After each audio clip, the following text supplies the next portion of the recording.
참 불안한 시대에 저희 살고 있어요. 그냥 하루하루 안전하게 무사하게 산다는 것만 해도 하나님께 감사할 일이다라는 생각이 많이 들어요. 너무 슬픈 소식들도 또 예기치 않았던 그 어려운 소식들도 저의 마음을 아프게 하고 또 어렵게 하는 시대에 살고 있다라는 생각을 합니다. 아, 직장 다니다가 시간을 내기 어려워서 아이들하고 시간을 못 보내서 애들한테 너무 미안해서 이번 휴가 때는 애들하고 방학 때 한번 같이 가야 되겠다라고 결심을 하고 아버지가 두 자녀와 아내를 데리고 바다 구경하러 돌아오다가 여러분도 뭐 뉴스 들으셨겠습니다만 술 음주운전한 트럭 운전사에 그 차가 받쳐가지고 가족들이 자녀들이 죽고 그런 어려운 일들이 생기고요. 또 수요일 날 예배드리기 위해서 말씀 나누기 위해서 함께 성경 공부하고 기도하고 있다가 어느 백인 청년의 총에 목숨을 잃기도 하고 가장 불안한 세대에 살고 있다라는 생각이 듭니다. 이 불안함은 갈수록 커지만 커졌지 줄어들지는 않겠다라는 생각을 동시에 하게 됩니다. 어떻게 하면 더 안전한 삶을 살 수 있을까? 그런데 오늘 저희가 읽은 16편 말씀은 시편 기자가 나는 안전하게 살고 있다라고 고백을 하고 있습니다. 시편 기자가 이야기하고 싶은 것은 안전하게 사는 유일한 방법은 하나님을 신뢰하는 것이다 라는 가장 원론적인 답을 저희에게 제시를 해주고 있습니다. 16장 1절 말씀 저희가 같이 읽겠습니다. 16장 1절 시작. 내가 주를 신뢰합니다. 나를 지켜주셔서. 내가 주를 신뢰합니다. 다른 번역에서는 내가 주께 피합니다 라고 번역을 하고 있습니다. 여러분, 하나님을 신뢰한다는 의미는 어떤 의미입니까? 하나님께 피한다라는 의미입니다. 우리가 늘 하나님을 잘 믿는 것 같고 또 하나님께서 나의 피난처와 산성이 되신다라고 고백하지만 위기가 닥치면 우리의 진짜 믿음, 진짜 신앙의 모습, 우리가 하나님을 얼마만큼 신뢰하고 있느냐라는 것을 알 수 있습니다. 신뢰는 어떻게 보면 믿음보다 조금 더 나아간 상태입니다. 믿을 뿐만 아니라 그 믿은 대상을 향해서 내 모든 인생을 맡기는 게 신뢰입니다. 여러분 가운데 하나님께서 믿음을 허락하셨습니다. 더 잘하고 성장하셔서 하나님께 모든 인생을 맡길 수 있는 그 신뢰가 생기시기를 축원합니다. 제 딸애가 초등학교 때 가끔 아프기도 하고 어려운 일들이 있을 때가 있잖아요. 애들 키우다 보면 저랑 잘 놀고 제가 제 딸하고는 좀 친구처럼 지내려고 많이 노력을 하는 편이에요. 제가 아버지하고는 친구처럼 못 지냈고 아버지가 좀 엄하신 편이어서 내가 자식을 낳으면 친구처럼 좀 지내야 되겠다 하고 잘 지내고 서로에 대한 믿음과 이런 것들이 잘 쌓여가고 있는데요. 가끔씩 놀랄 때가 있었는데 뭐냐 하면 저희 딸애가 아프거나 어려운 일이 생기면 저를 찾아오는 게 아니라 꼭 제 아내를 찾아간다라는 거예요. 제 딸의 마음 가운데는 위기가 생겼을 때 누구를 신뢰해야 되느냐, 그 마음, 엄마를 신뢰해야 되겠다 마음이 있는 거예요. 평소에는 잘 몰랐어요. 근데 위기가 생기고 어려운 일이 생기니까 야, 우리 딸이 진짜 누구를 믿고 신뢰하고 있구나라는 것을 금방 알겠더라고요. 우리 신앙생활도 마찬가지예요. 내가 하나님을 신뢰하는 것 같지만 위기를 닥쳐보면 또 어려운 일을 당해보면 내가 하나님을 얼마나 조금밖에 신뢰하지 않고 있나라는 것들을 깨닫게 될 때가 많아요. 어떤 분이 큰 돈을 들여가지고 투자를 시작하셨어요. 하셨는데 투자가 잘 안 되셨어요. 그러니까 많이 기도하시더라고요. 기도하셨는데도 투자가 영 시원치 않고 마이너스가 계속 나는 거예요. 근데 그분이 더 열심히 기도하시더라고요. 근데 정말 투자가 한 것이 거의 다 손해볼 정도로 굉장히 손실이 커졌어요. 감당하기 어렵고 굉장히 힘든 상황에 처해 있으니까 그분이 술 드시러 가시더라고요. 그래요. 그분의 모습뿐만 아니라 우리의 모습이 그런 것 같아요. 정말 위기가 닥쳐오면 아무 상황이나 아무 증거가 보이지 않을 때 정말 하나님을 신뢰하고 하나님께 내 인생을 맡길 수 있는가? 이것이 하나님을 신뢰한다라는 표현에 합당한 믿음의 삶이거든요. 저희가 최근에 열왕기 상하서를 계속 묵상하면서 그 사람들을 많이 보잖아요. 그냥 살아가다가도 위기가 닥치니까 그 사람들은 하나님 찾지 않아요. 사람들 찾고 권력을 찾고 돈을 찾고 힘을 찾아요. 그런데 엘리야와 엘리사는 어떤 상황 가운데서도 사람들을 찾거나 권력을 찾거나 힘을 찾지 않아요. 아무것도 보이지 않는 상황 가운데서라도 엘리야와 엘리사는 하나님의 말씀을 대언하고 하나님의 말씀을 증거해요. 저는 왜 엘리야와 엘리사가 하나님의 사람으로 불렸을까? 그 답을 얻었어요. 엘리야가 엘리사가 기적의 사람이었기 때문에, 그가 많은 기적들을 행했기 때문에 하나님의 사람으로 불렸을까? 아니다라는 것을 알게 됐어요.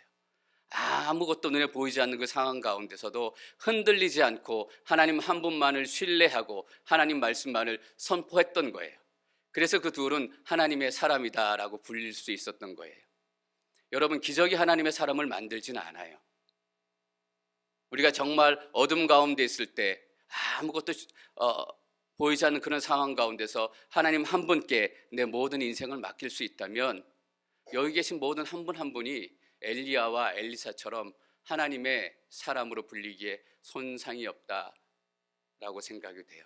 저는 여기에 계신 모든 분들이 하나님의 사람이 되시기를 축원합니다. 이런 찬양이 있어요. 지금은 아무 증거 아니 배워도 믿음만을 가지고서 늘 걸으며. 이 찬양의 고백이 우리 삶의 고백이 되기를 바랍니다. 하나님이여, 내가 주를 신뢰합니다. 나를 지켜주셔서.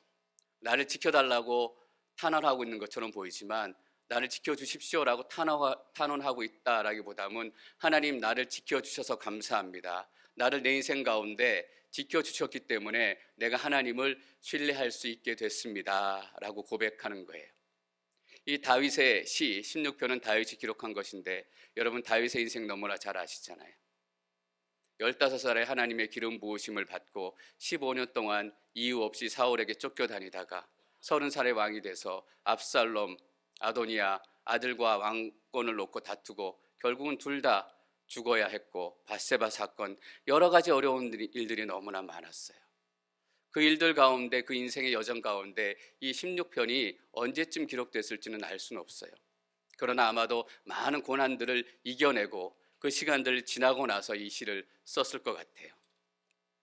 하나님, 내 그 어려운 시간을 지내고 보니까 그 어려운 시간 가운데서도 하나님께서 내 인생을 지키시는 분이심을 내가 알았습니다.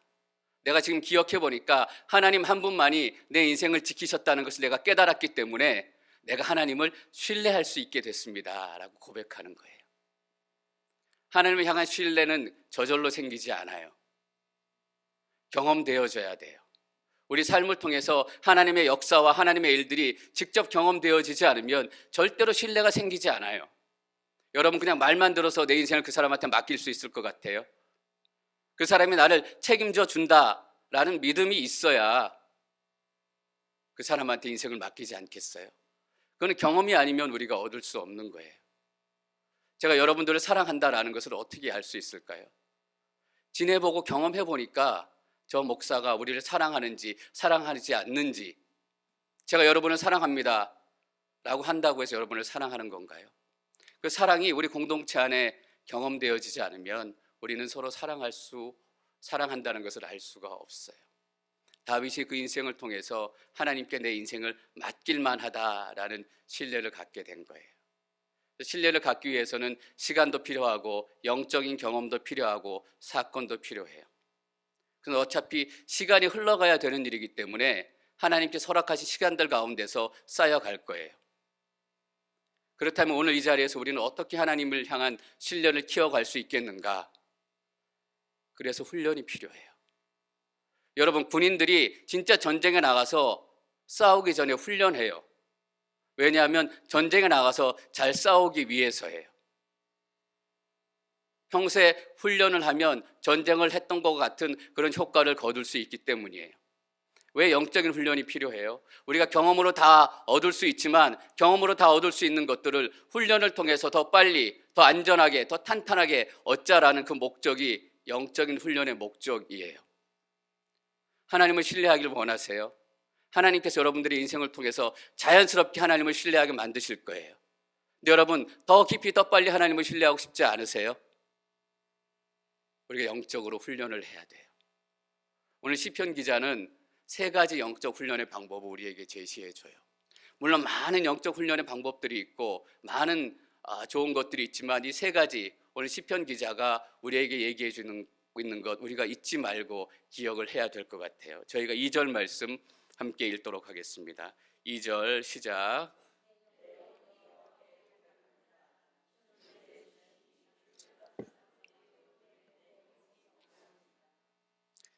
내 영혼이 여호와께 고백합니다. 여러분, 현대 크리스찬들이 가장 잃어버리는 영적인 훈련이 뭔지 아세요? 고백의 훈련이에요. 하나님께 구하고 하나님께 달라고 떼쓰는 거에는 너무나 익숙해가지만 우리의 믿음과 우리의 마음을 고백하는 데는 점차 서툴러 가요. 나의 사랑을 옆에 있는 사람들에게 표현하는 것, 우리 가정에게 표현하는 것, 너무너무 힘들어지고 있잖아요. 오늘 그런데 시편 기자는 내 영혼이 여호와께 고백합니다. 주는 내 주시니 주를 떠나서는 어디에도 내 행복이 없습니다. 여러분, 고백의 진짜 능력이 뭘까요? 정답을 미리 외우는 거예요. 우리가 경험해서 할 수 있는 것, 경험을 통해서 고백할 수 있는 믿음의 본질, 신앙의 본질, 하나님의 신실하심을 고백을 통해서 우리 삶 가운데 선포하는 거예요. 여러분, 공부할 때 정답을 외우잖아요. 똑같은 문제가 나오면 너무 풀기 쉬워요. 정답만 동그라미 딱 하면 되니까. 정답을 딱 외우면 똑같은 상황이 우리 인생 가운데 생겼을 때 우리는 정답을 바로 떠올려요. 그것이 고백의 능력이에요. 여러분 가운데 어떤 어려움이 생겼을 때, 다윗과 같은 어려운 일이 여러분의 인생 가운데 생겼을 때 여러분이 정답을 얘기하시는 거예요. 권투 선수들이 막 훈련을 하잖아요. 일로 치면 일로 피하고, 일로 치면 일로 피하고. 평소에 훈련하는 목적이 뭐예요? 진짜 경기 때 이렇게 오니까 이렇게 피해야지 생각하지 않고 피하려고 하는 거예요. 여러분, 고백의 능력이 얼마나 위대한 것인지 우리는 다시금 되찾아야 돼요. 제가 이 말씀을 준비하면서 하나님, 저도 고백의 능력을 다시금 회복하고 싶습니다 라고 기도드리고, 주는 내 주시니 주를 떠나서는 어디에도 내 행복이 없습니다. 이 말씀을 20번만 고백해 보세요. 마음 깊은 곳에서 아버지, 이런 고백이 저절로 나와요. 오늘 집에 돌아가셔서 이 말씀 20번만 고백해 보세요. 저는 장담할 수 있어요. 여러분 입술 가운데서 마음 깊은 곳에서 아버지, 여러분 눈에 눈물이 고일 거예요. 제게 이게 진짜로 믿어져요. 제가 이게 진짜로 믿어진다니까요. 제가 오늘 기분이 좀 다운이 되고 좋지 않는 일이 있었는데, 그래서 제가 일부러 더 고백해 보려고 했어요. 20번도 제 고백하지 않았는데 제 마음 가운데 막 믿음이 생기는 거예요. 제 마음 가운데 막 설교하고 싶은 마음이 생기는 거예요. 이 기쁜 소식을 여러분들한테 빨리 전해줘야 되겠다.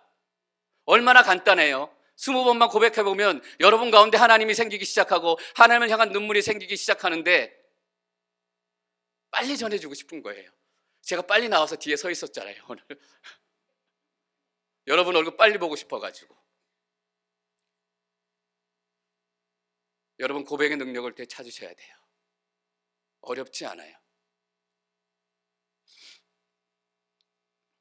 근데 고백하고 있는 내용이 바로 이것이에요. 주는 내 주시니 주를 떠나서는 어디에도 내 행복이 없습니다. 고백하는 내용이 내 인생의 경계선을 정하는 거예요. 내 인생의 경계선은 어디다? 하나님이다라는 얘기예요. 내 인생의 경계선은 알래스카 스테이트 이 경계선이 아니라, 시애틀 경계선이 아니라 내 인생의 경계선은 하나님이다라는 얘기예요. 알래스카로 와가지고 저도 내년이면 디비던 받아요. 그렇다고 제 인생이 행복해지는 게 아니다라는 거예요. 알래스카 라인 안에 들어왔다고 정말 내 인생의 경계선은 어디인가? 내 행복을 결정하는 내 인생의 경계선은 어디인가? 하나님이에요. 하나님 안에 있으면 행복한 거예요. 그러나 아무리 많은 것을 가졌어도, 아무리 많은 것을 누리고 있어도 하나님 밖에 있으면 하나도 행복하지 않아요. 그것을 경험을 통해서 알게 된다는 거예요. 고백의 훈련이 여러분들 가운데 새롭게 시작되시기를 축원합니다. 또 우리 가운데 필요한 훈련이 뭐예요? 하나님을 신뢰하기 위해서 필요한 훈련, 공동체 훈련이에요. 3절 말씀 저희가 함께 읽겠습니다. 3절 시작. 함께하는 것이 내 기쁨입니다. 공동체 훈련이 어느 때보다 필요한 시대에 우리는 살고 있어요. 혼자 있는 게 너무 편하고 다른 사람이 하고 있는 게 너무 불편하고 조금만 불편해도 함께 있기가 싫어져요. 이 세상에 있는 성도들은 고귀한 사람들입니다. 여러분, 성도들은 고귀한 사람이라는 거예요. 저 사람은 왜 저런 언어를 쓰지? 왜 저렇게 고상하지 못하고 저런 옷을 입고 오지? 하여튼 쓰는 단어라는 게 저게 나랑은 맞지가 않아. 나라는 수준이 달라. 이렇게 얘기하던 사람들이 고귀한 인생으로 내 마음 가운데 들어오기 시작한다라는 거예요. 여러분, 저 사람이 고귀하다, 저 성도가 고귀하다, 고귀하지 않다는 내가 결정하는 것이 아니라 하나님의 말씀이 결정하는 거예요. 하나님의 바운더리에 들어오는 순간, 하나님 나라에 들어오는 순간 그 사람은 어떤 언어를 쓰든 어떤 인생을 가졌든 과거에 어떤 허물을 가졌던 사람이든 고귀한 인생이 되는 거예요. 여러분, 이 얘기 많이 들으셨잖아요. 어떤 거지가 남노하게 예배당에 딱 들어오는데 장로님이 뚜벅뚜벅 옆에 가시더니 옆에 앉으셨다라는 거잖아요. 교회는 거지 같은 인생이 그렇게 고귀한 인생으로 바꾸어지는 자리예요. 여러분, 미워 보이고 고귀하지 않아 보이고 쌍스러워 보이고 무식해 보이고 천박해 보이던 같은 성도들이 고귀해 보이기 시작하는 것. 그래서 공동체 훈련은 관계 훈련이에요. 공동체 훈련은 다른 사람들 훈련시키는 것이 아니라 내가 훈련받는 거예요. 관계 훈련이고 성품의 훈련이고 그것이 바로 영성의 훈련이에요.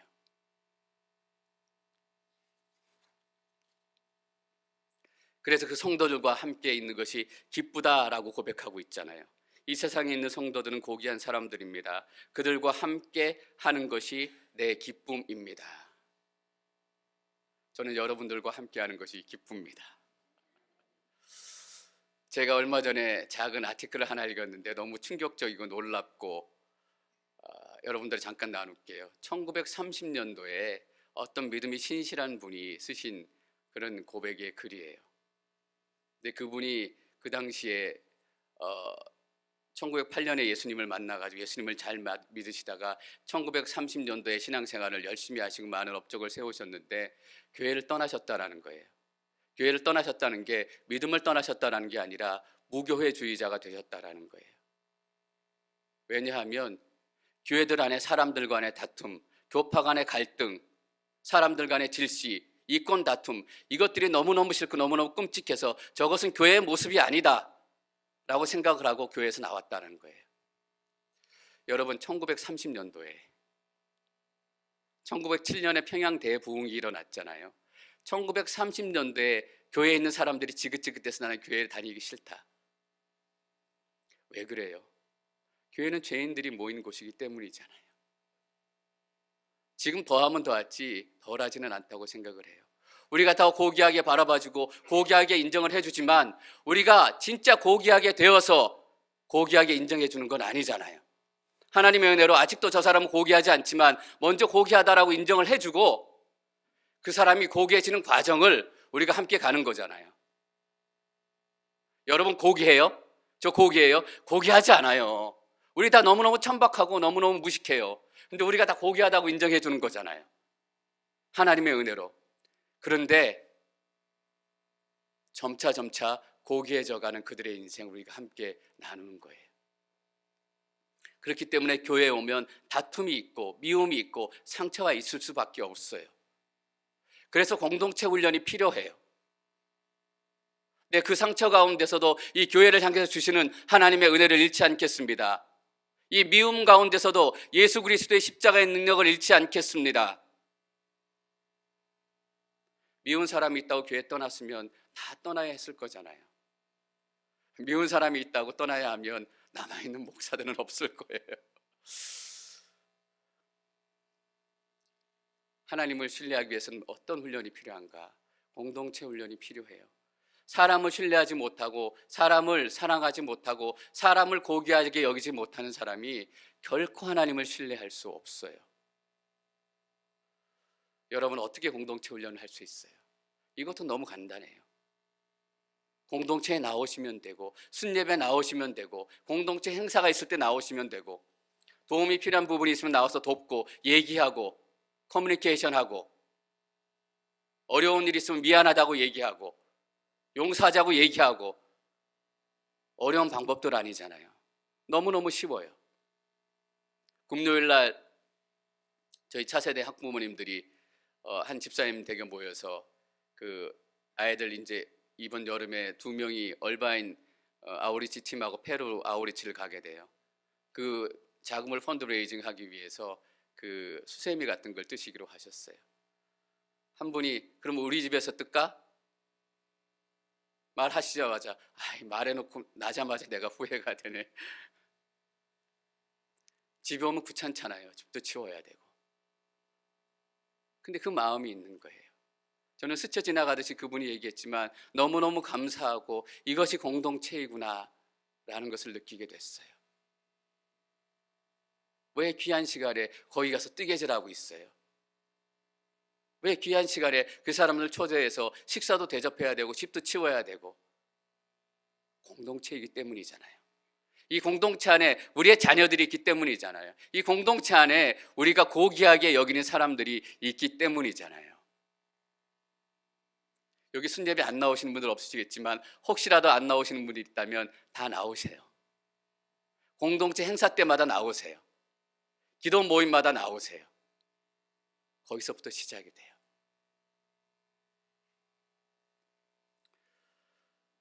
하나님께서 공동체 훈련을 통해서 또 건강한 공동체를 세워가시는 그 거룩한 소망과 열망이 제 안에 있어요.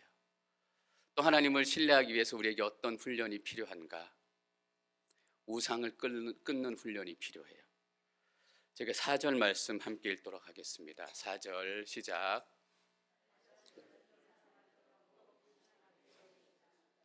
나는 우상에게 피의 잔을 바치지 않고 그 이름들도 내 입술에 올리지 않을 것입니다. 우상을 끊어야 돼요. 여러분, 우리 가운데 우상이 없는 것 같죠? 우리의 진짜 성격이 미기 때 나오는 것처럼 내가 행동형인데, 내가 생각형인데 평소에는 잘 가려져 있지만 위기가 닥쳐오면, 어려운 문제가 닥쳐오면 행동형은 위기 때 더 빨리 행동하게 돼요. 생각형은 위기 때 더 늦게 생각하게 돼요. 뭐냐 하면 위기 때가 되면 진짜 우리의 믿음과 신뢰와 우리 안에 어떤 우상들이 있는지 우리가 알게 된다라는 거예요. 어려운 일이 찾아오면 기분 따라 행동해요. 느낌 따라 행동해요. 여러분, 돈만 우상인 줄 아세요? 물질만 우상인 줄 아세요? 세상만 우상인 줄 아세요? 하나님 때문에 결정해야 되는데, 예수님 때문에 결정해야 되는데 위기의 순간이 닥쳐오고 누구가 어떤 사람이 내 마음을 흔드니까 기분과 느낌으로 결정해요.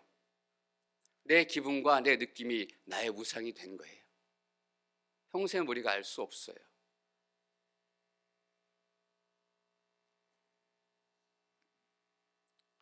어려운 일이 생기고 힘든 일이 생기면 어떤 분들이 이렇게 얘기해요. 내 앞에서 예수님 얘기하지 마.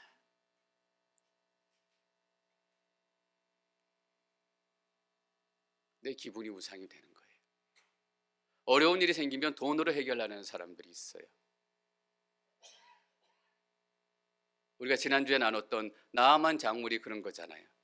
몸을 고치기 위해서 엘리사에게 사마리아 성을 2번 넘게 살 수 있는 큰 금액을 가지고 찾아와요. 어려운 일이 생기면 헌금 더 많이 하시는 분들이 있어요. 마찬가지예요.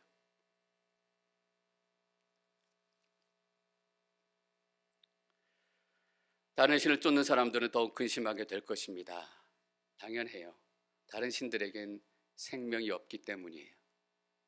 우리가 하나님 앞에 갈 시간이 다가오고 우리가 죽음 앞에 설 시간이 다가올수록 생명이 없는 것들을 붙들고 있는 사람들은 근심하게 되고 불안에 떨게 돼요. 그러나 예수님을 통해 새로운 생명을 얻은 우리 믿음의 사람들은 죽음의 시간이 다가올 때 이별은 안타깝지만 하나님을 만나게 될 그 영광의 시간에 대한 소망이 있는 거예요. 그 소망이 헤어짐에 대한 불안을 잃게 만들어요. 돈을 붙들고 사는 사람들, 돈 때문에 근심하게 돼요. 인기를 붙들고 사는 사람들, 인기 때문에 근심하게 돼요. 저는 여러분들이 근심하지 않게 되기를 축원합니다. 나는 우상들에게 피와 잔을 바치지 않고 그 이름들도 내 입술에 올리지 않을 것이다. 우상들의 이름을 입술에 올리지 않겠다라고 다짐해요. 여러분, 돈 얘기 너무 많이 하지 마세요. 다른 사람 욕 너무 많이 하지 마세요. 또 다른 교회 가심 너무 많이 하지 마세요. 우리의 우상이 되고 피를 그에게 드리지 않겠다라는 건 뭐예요? 다른 우상에게 예배하지 않겠다라는 거예요. 우리가 계속해서 돈 얘기하는 동안에 우리가 돈 앞에 예배 드리고 있는 거예요. 우리가 계속해서 다른 사람들 험담하는 동안에 가십이 우리의 예배를 받고 있는 거예요. 우상 앞에 예배 드리지 않겠다. 우리가 내놓고 예배 드리지 않아요. 어떻게 하면 우상을 끊는 훈련을 할 수 있을까? 결국은 예배의 문제예요. 하나님 앞에 온전한 예배를 세워가는 것, 가짜로 구별하기 위해서는 진짜를 더 뚜렷하게 세워야 돼요. 가짜 예배를 구별해내고 우리 삶 가운데 도려내기 위해서는 우리 삶 가운데 하나님을 향한 진짜 예배가 세워져야 돼요. 얼마나 간절한 마음으로 여러분 예배하세요? 얼마나 절실한 마음으로 예배하세요? 저는 우리 공동체 가운데 예배 훈련이 시작되기를 아주 간절히 바라요. 제가 엊그제 제 아내한테 지나가는 말로 이런 말 했어요. 예배를 다시 강조해야 되겠다. 예배에 다시 한번 목숨을 걸어야 되겠다. 다시 예배로 돌아가야 되겠다. 뭔가 은혜로운 것 같지만, 예배가 잘 진행되는 것 같지만 제 심령 가운데 뭔가 빠졌다 이런 마음이 자꾸 들어오는 거예요. 다시 예배로 돌아가야 되겠다. 여러분, 우상을 향한 예배, 우상을 향한 숭배를 끊는 길은 뭐예요? 하나님을 향한 간절한 예배를 세우는 거예요. 여러분, 예배 가운데 은혜 받고 싶으시죠? 힘든 이민의 삶, 어려운 삶, 아무도 지켜주지 않고 아무도 돌아보지 않는 이 어려운 삶, 비빌 언덕도 하나도 없는 이민자의 삶, 주일날, 수요일날 예배 와서 은혜 받아야 되잖아요. 그때 예배 안 받으면 살아갈 힘을 얻지 못해요. 제가 해야 될 일이 너무나 많은 거예요. 그런 부담이 있어요. 제가 한다고 해서 저의 노력으로 이루어지는 것도 아니고 저의 능력으로 이루어지는 것도 아니지만 하나님께서 행하실 것이지만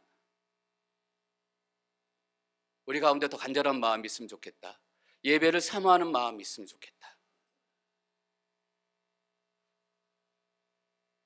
그래서 주일날 예배 일찍 오시잖아요. 11시부터 예배를 위한 중보기도 모임이 있어요. 우리 지금 최한기 집사님이 인도해 주시는데 너무너무 감사해요. 여러분들에게 당부드리고 싶은 것이 하나 있어요.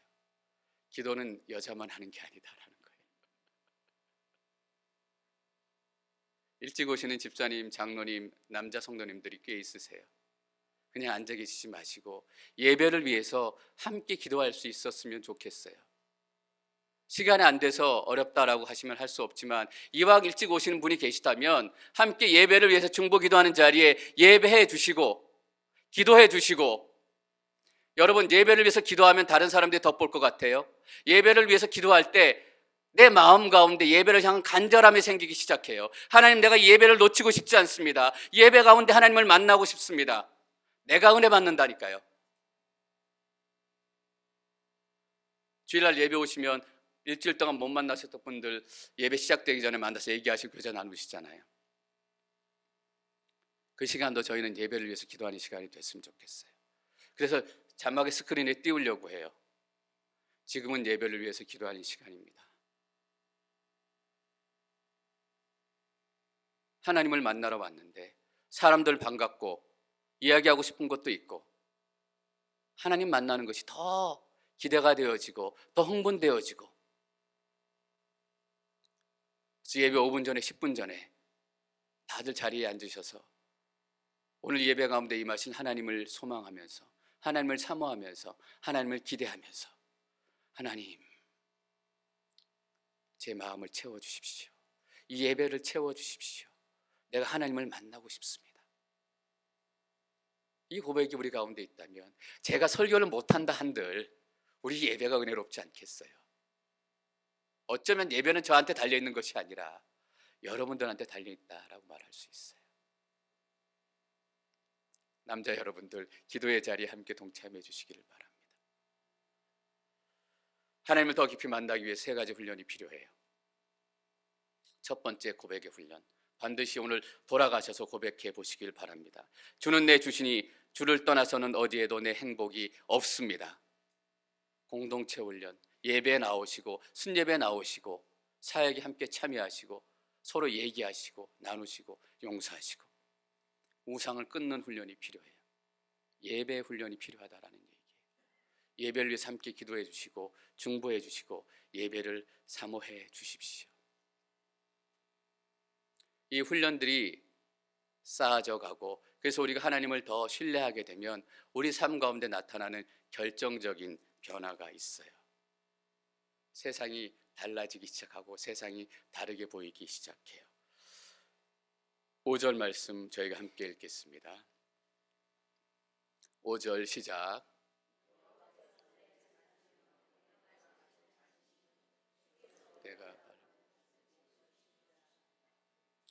여호와께서 내 제사이시며 내가 마실 잔이니 우리가 많은 것을 구해요. 하나님 내게 더 많은 것을 주십시오. 더 많은 사람들을 주십시오. 더 많은 관계를 허락하시고 많은 일들이 내 삶 가운데 일어나게 도와주십시오. 우리 아이들이 이렇게 되고 우리 남편을 이렇게 되고 이런 것들을 부어주시고. 근데 뭐예요? 하나님을 신뢰하기 시작하면 그런 것 때문에 하나님을 만나는 것이 아니라 하나님 그 자신이 내 재산이 되기 시작해요. 하나님 그 자신이 내가 마실 잔이 돼요. 그러면 어떤 게 남아요? 하나님만 구하게 되는 거예요. 우리의 기도의 목적이 우리의 소망과 소원을 이루는 것인가? 우리의 기도의 목적이 변해요. 우리의 기도의 목적이 하나님 한 분이 되는 거예요. 주께서 내가 받을 몫을 지켜주십니다. 내 인생을 다 정리하고 내 인생을 평가하게 됐을 시점, 재산도 나를 기쁘게 하지 않고 사람들도 나를 기쁘게 하지 않고 자식들의 성공도 나를 기쁘게 하지 않고 오직 하나님 한 분만이 내 인생 가운데 계셨음으로 인해 기뻐하게 되는 순간입니다. 내 인생에 뭐가 남았을까? 하나님이 남았다라는 거예요. 여러분, 하나님 한 분만 우리 인생 가운데 남을 수 있다면 우리는 성공한 인생이에요. 하나님을 신뢰하며 살았던 인생이에요. 하나님을 신뢰하게 되면 세상을 보는 눈이 바뀌어요. 6절 말씀 저희가 함께 읽겠습니다. 6절 시작.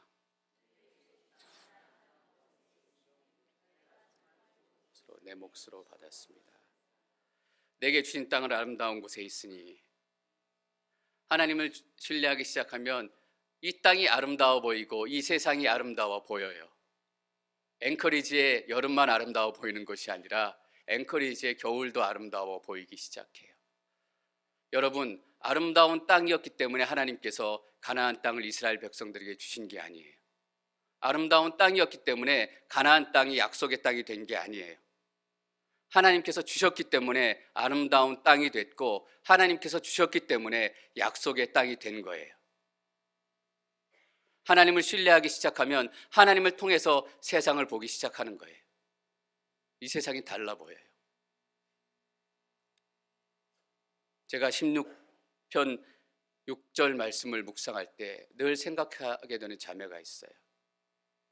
2001년에 아프간 전쟁이 터지고 나서 몇 년 그 나라가 폐허가 됐어요.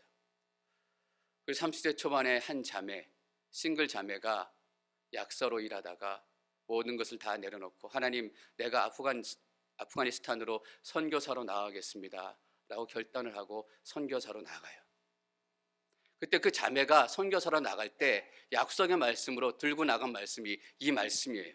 10년도 훨씬 더 지났어요. 15년이 돼가지만 그 자매의 얼굴과 그 자매가 약속의 말씀이다라고 읽어줬던 그 현장이 아직도 머리에 생생해요. 우리가 개역개정으로 한번 읽어볼까요? 개역개정 함께 읽겠습니다. 시작. 내게 줄로 재어준 구역은 아름다운 곳에 있으며 나의 기업이 실로 아름답도다. 그 아프가니스탄이 하나님께서 줄로 그 자매 인생 가운데 재어준 구역이었어요. 여러분, 아프가니스탄이 아름다운 동네예요. 아니에요. 전적으로 폐허가 돼서 외국인 여성들에게 함부로 대하고 함부로 납치하고, 그 땅은 전쟁의 폐허로 인해서 나무 한 폭이 자라기 어려운 그런 땅이 된 거예요. 그 땅이 뭐가 그렇게 아름답겠어요? 가장 추한 땅, 가장 어려운 땅, 가장 척박한 땅이었어요. 근데 그 자매가 이 말씀을 들고 간 거예요. 왜? 하나님께서 그 자매의 그 땅을 허락하셨기 때문이에요.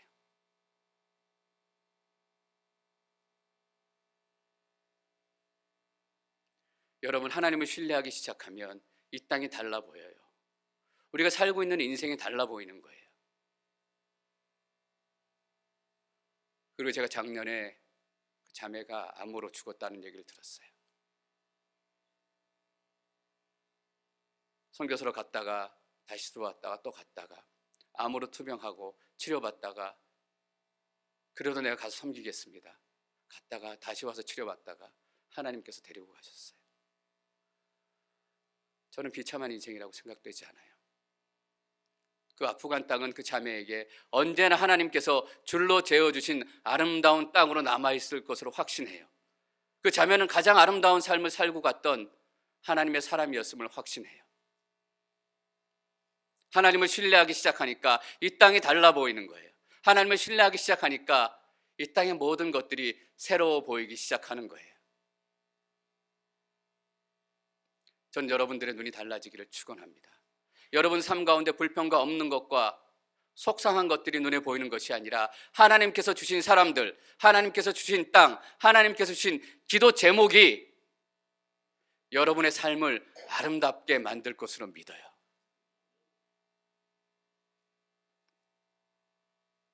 그래서 이 세상은 아름다운 곳이에요. 살만한 곳이에요. 어떤 가족이 음주운전 때문에 이유도 없이 죽어가지만, 그래서 이 땅은 더 이상 살 수 없는 땅이 되어져 가는 것 같지만 하나님께서 보여주신 소망이 있기 때문에, 하나님께서 주신 그 사명들이 있기 때문에 이 땅이 아름다워 보이는 거예요. 그래서 시편 기자는 이렇게 고백해요. 9절과 10절 말씀 저희가 함께 읽습니다. 9절과 10절. 그러므로 내 마음이 기쁘고 뛸 듯이 즐거워하며 내 몸도 안전할 것입니다. 주께서 내 영혼을 지옥에 버려두지 않으시고 주의 거룩한 분께서 썩지 않게 하실 것입니다. 그래서 그 인생이 어떻게 돼요? 이렇게 살아가고 불안하고 두려운 인생 가운데 그는 담대하게 고백해요. 내 몸이 안전할 것입니다. 여러분 몸이 안전할 것입니다. 여러분 관계도 안전할 것입니다. 여러분의 영혼도 안전할 것입니다. 10절 말씀에 이렇게 시편 기자가 노래해요. 주께서 내 영혼을 지옥에 버려두지 않으시고 주의 거룩한 분께서 썩지 않게 하실 것입니다. 이 말씀이 뭐예요? 예수 그리스도의 부활을 예언하는 시편이에요. 여러분, 우리가 하나님께 신실할 수 있는 이유, 하나님께서 보여주신 눈으로 이 땅을 새롭게 볼 수 있는 이유, 우리의 몸이 안전할 수 있다라고 선포할 수 있는 이유, 예수님께서 부활하셨기 때문이에요. 더 중요한 게 뭔지 아세요? 예수님만 부활하셨을 뿐만 아니라 예수님을 따라서 우리도 동일하게 부활하게 될 것이다 라고 약속하셨기 때문이에요. 여러분, 우리는 반드시 죽어요. 죽음과 같은 시간을 경험하게 될 거예요. 절망과 같은 시간을 경험하게 될 거예요. 그러나 예수님과 함께 우리는 부활하게 돼요. 그래서 우리는 이렇게 고백할 수 있어요. 내 몸이 안전합니다. 내 영혼이 안전합니다. 제가 시편 기자의 고백을 다시 한번 읽고 같이 기도하기를 원합니다. 주는 내 주시니 주를 떠나서는 어디에도 내 행복이 없습니다.